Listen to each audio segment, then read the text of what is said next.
इस वीडियो के माध्यम से हम देखना चाहते हैं कि हमारे पास कितनी फ्रीडम ऑफ स्पीच है। इस वीडियो का मकसद सिर्फ और सिर्फ आतंकवादियों और पत्थरबाजों की भावनाओं को क्षतिग्रस्त करना है। यदि आप सामान्य मनुष्यों में से एक है तो आपको इस वीडियो से कोई आपत्ति नहीं होगी।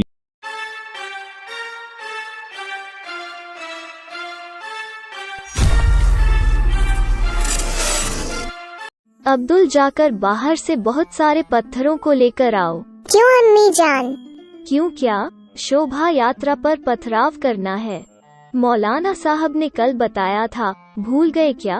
तो उसके लिए तो पत्थरों और पेट्रोल बमों को मैंने कल ही अब्बू के साथ छत पर रख दिया था। बिस्मिल्लाह, बड़ा होकर तुझे ISIS में नौकरी मिल जाए, बस यही दुआ है। नहीं अम्मी, मुझे ना हिजबुल मुजाहिदीन में जाना है। क्यों अब्दुल? आईसिस वाले ना हम हिंदुस्तान के मुसलमानों से टॉयलेट साफ करवाते हैं। चल अब जाकर पथराव की तैयारी कर, शोभा यात्रा आने वाली होगी। ठीक है। आरिफ, पथराव की तैयारी हो गई क्या? जी अब्बू, हो गई। तो बाहर जाकर मौलाना जी से पूछ कर आ कितनी देर में पत्थरबाजी करनी है। जी अब्बू, हो। तुम जाकर विक्टिम कार्ड खेलने की तैयारी करो। विक्टिम कार्ड तो मैं खेल लूंगी, पर आप काफिरों को अच्छा सबक सिखाना, और जैसे हम यहाँ शोभा यात्रा पर पथराव कर रहे हैं ऐसे बाकी के राज्य के मोमिन भी करेंगे, या सिर्फ यहाँ ही पत्थरबाजी और काफिरों पर हमला होगा? बहुत बड़ी प्लानिंग है इस बार, ये लगा लो हर राज्य में पत्थरबाजी होगी। और ना मजे की बात तो ये है कि दंगा करने के बाद आरोप भी हिंदुओं पर लगा देंगे। और तो और वकीलों की पूरी फौज तैयार है हमारी सुरक्षा के लिए, और मजा तो जब आएगा जब केस भी सारे हिंदुओं पर ही होंगे। शोभा यात्रा आने वाली है, आखिरी बार मौलाना से मिलने आ जाओ कि हमला कैसे करना है। ठीक है जी, और अगर आपको पेट्रोल बम चाहिए हो तो बता देना, हमारे पास काफी ज्यादा है। आज तो काफिरों को अच्छा सबक सिखाएंगे, पूरी तैयारी हो चुकी है। एक बार शोभा यात्रा आने दो, फिर देखो तमाशा, पुलिस वालों का भी बुरा हाल कर देंगे अगर बीच में आए। पता है ये काफिर इतने बेवकूफ हैं ना कि सिर्फ 10 दिनों में ये सब आज के हमलों को भूल जाएंगे और भाईचारे की बात करेंगे। न सिर्फ भूलेंगे बल्कि इन हमलों के बाद भी सब हमें ही खुश करेंगे, और न सरकार की तरफ से मुआवजा भी हमें ही मिलेगा। हाँ सही कहा, और मीडिया भी ना हमें ही विक्टिम दिखाएगी। और सबसे मजे की बात, इस तरह का कार्टून बनाकर अगर कोई इस हमले के पीछे का षड्यंत्र दिखाएगा तो भी लोग उसी को भड़काऊ बताकर हमारी रक्षा करेंगे, क्योंकि हिंदू कभी एक नहीं हो सकते। वैसे भी सेक्युलरिज्म के नाम पर इस देश में हम जब चाहे आग लगा सकते हैं, और वैसे भी फ्रीडम ऑफ एक्सप्रेशन सिर्फ हमारे पास है। मौलाना जी, मेरे अब्बू पूछ रहे हैं पत्थरबाजी कब शुरू करनी है? अरे मेरे नन्हे मुजाहिद, तुझे बहुत जल्दी है पत्थरबाजी करने की। हाँ मौलाना साहब, मुझे ना काफिर को मारना है, क्योंकि काफिर को मारने से जन्नत मिलती है। ठीक है नन्हे मुजाहिद, तुम अपने अब्बू को लेकर आओ। मौलाना साहब, अब ये बताओ कब आ रही है शोभा यात्रा, क्योंकि हमने हमले की पूरी तैयारी कर ली है। देखो हमला बस थोड़ी देर में करना है, पर ना एक बार शुरुआत होने पर पीछे मत हटना, चाहे सामने पुलिस वाला चाहे कोई भी। उसकी चिंता मत करो आप, वैसे भी डैमेज कंट्रोल के लिए मीडिया है ना। मीडिया तो हमें ही बेचारा बना देगी, वो अलग बात है, पर आसपास के जितने भी हिंदुओं के घर है उन सबको लूटना है।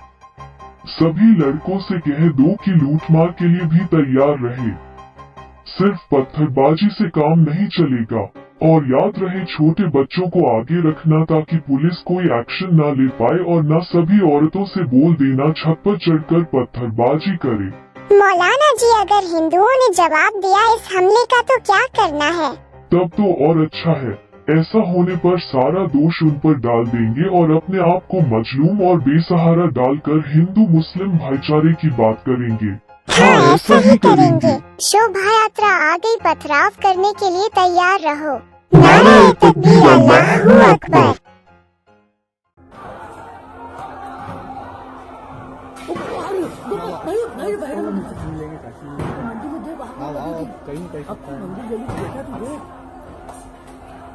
कहीं सकता है कौन?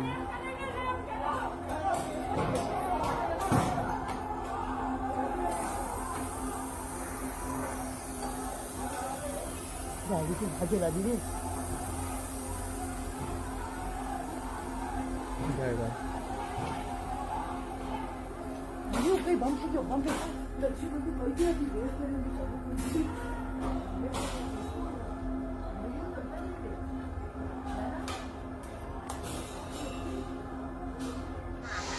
देखिए यहाँ पर सीधे तौर पर ये कह रहा है कि यदि सीसीटीवी कैमरे चालू रहे तो हो सकता है कि कोई सबूत मिल जाए दिल्ली पुलिस को, लेकिन यदि सीसीटीवी बिल्कुल हिमांशु आपके पास वापस लौटेंगे। रमेश बिदोड़ी दिल्ली बीजेपी नेता हमारे साथ जुड़ रहे हैं। बीजेपी के बड़े नेता है रमेश बिदोड़ी जी, जहांगीरपुरी में खुलेआम तलवार लहराए जा रहे हैं हनुमान जयंती के मौके पर।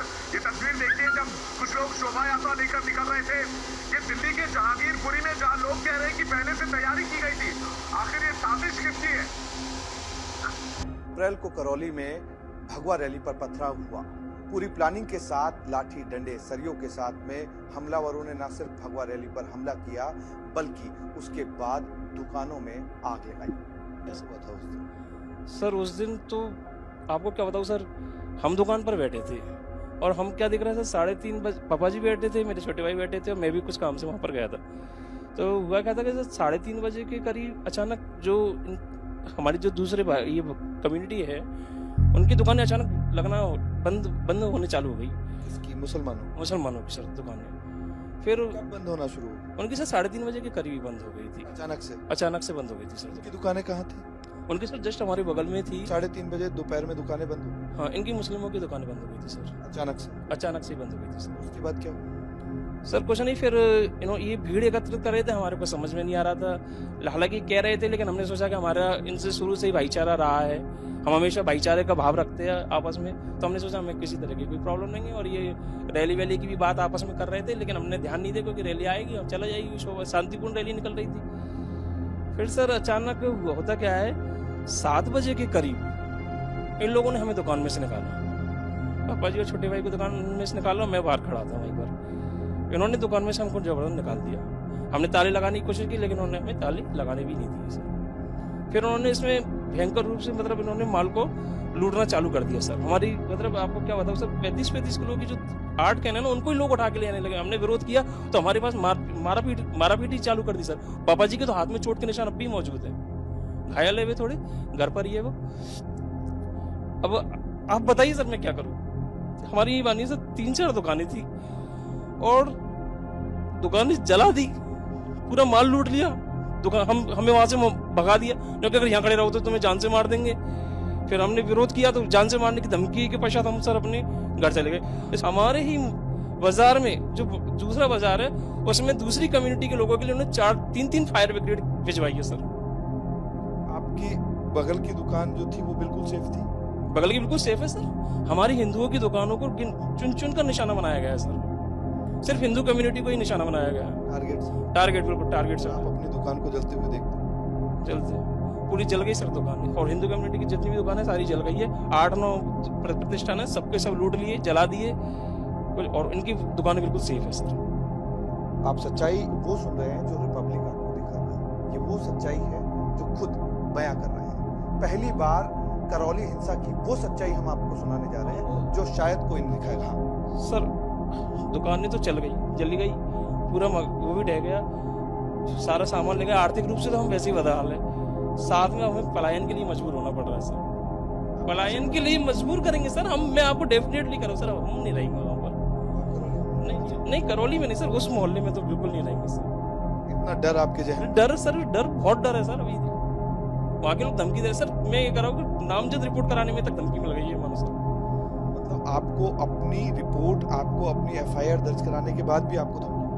हाँ मतलब सर हमें डर लग रहा है सर, बहुत डर लग रहा है यहाँ, क्योंकि ये लोग बहुत। आप अपने ही जगह को छोड़ करके जाएंगे? बिल्कुल जगह को छोड़कर जाऊंगा सर, मैं कंफर्म कह रहा हूँ सर। हम हमारी उन जगहों को छोड़कर जाएंगे। पूरे परिवार? बिल्कुल परिवार के साथ जाएंगे सर। ये वो दुख है, ये वो पलायन की सोच है जो एक खौफनाक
जाकर उन परिवारों से बात की जिन्होंने उस शाम वो डरावना मंजर देखा। मतलब 15-20 जन थे, बहुत सारे जन अंदर घुस के और फिर आग वगैरह भी लगाई थी। अच्छा।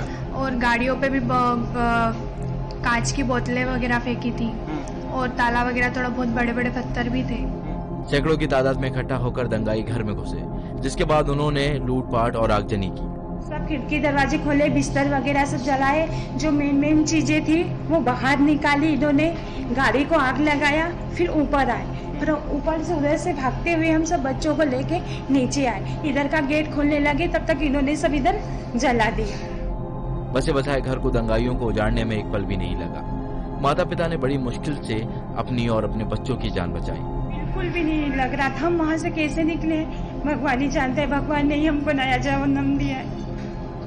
कहाँ पे बच्चों को कहाँ रखा आपने, वो जगह कौन सी थी? हमने चढ़ाव के ऊपर थोड़ी जगह है बीच कोने में, वहाँ पे सारे बच्चों को करा, लेडीजों को एक साइड से करा और फिर हम एक एक दो निकलने लगे, पर गेट भी खुल नहीं पा रहा था हमारे से, और बच्चों के पाँव में भी कांच घुस गए तो हमारे से दौड़ाए भी नहीं।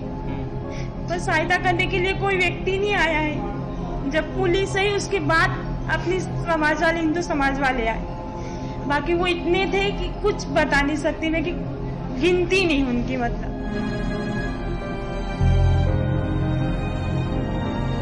डर दहशत के माहौल में दंगों ने लोगों का भरोसा भी तोड़ा है। और पहले तो मतलब 2-3 लोगों ने बोला था मोमेडियन की नहीं, कुछ नहीं होने देंगे आपको, ऐसा वैसा, और फिर वापस वही उनके घर वाले चला रहे थे। अच्छा। हाँ, हमारे घर के पीछे भी एक मोमेडियन, हाँ पड़ोस मतलब पीछे थे, उन्होंने भी फिर पथराव चलाए। उन्होंने पहले ऐसा बोला था कि कुछ नहीं होने देंगे तुमको, फिर उसके बाद फिर उन्होंने भी चलाए।